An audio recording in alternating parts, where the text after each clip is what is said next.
Kia ora, welcome back. What I'm going to do now is show you a few things about the basic sort of shape tools that you need to know about.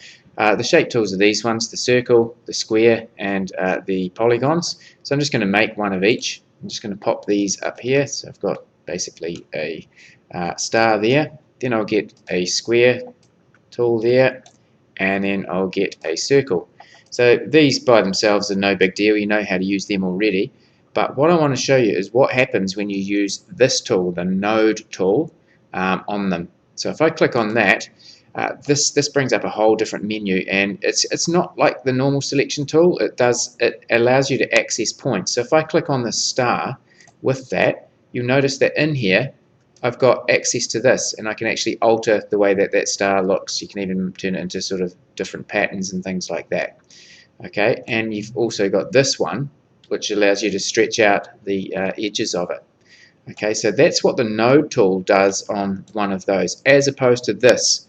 This tool here, all it lets you do is scale it up or rotate it, as you know. So if you want to do anything extra special with it, over to the node tool, and you've got access to this stuff. Okay, so that's all good. Let's take a look at it on here. Now, if you click it on the square, you can alter the edge just by clicking on the square ones. But notice that this one's round, and if you grab that, it's going to allow you to radius the edges of your square. So that's kind of interesting. Right, so that's what happens when you use the node tool on a square, and you can pop that back up or whatever. And then on a circle, same deal. You've got a square one that makes you allows you to change that. But you've also got this crazy one here, which allows you to turn it into kind of like a Pac-Man. No idea why you would use that, but just so as you know, it's there. Okay, so that is using the node tool on your basic shapes there.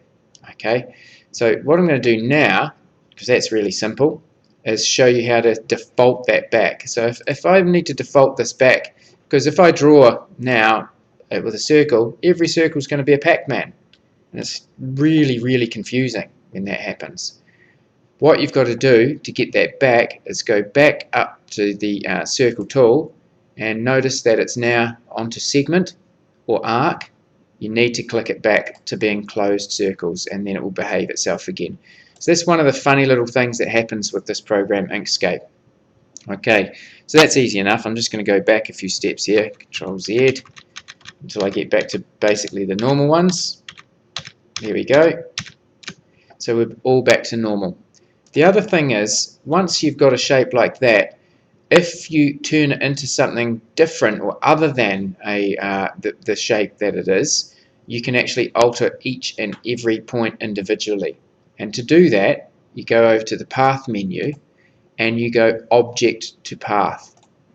And immediately you'll notice that all the individual dots that make this up become sort of available to you. So you can actually have a huge amount of control over how this thing works. We're going to get into the node tool and what you can do with it a lot more later, but this is just so as you know what to do with these basic shapes, because what we're going to do is use one of them to work with the 8 ball. So I'll click this one, and notice here all I've got access to is to radius it, but once again if I go up to the Path tool and Object to Path, it alters it, and then I can alter each particular point individually.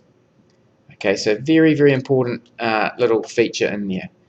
On the circle, I've got those 2 points and then the weird Pac-Man thing.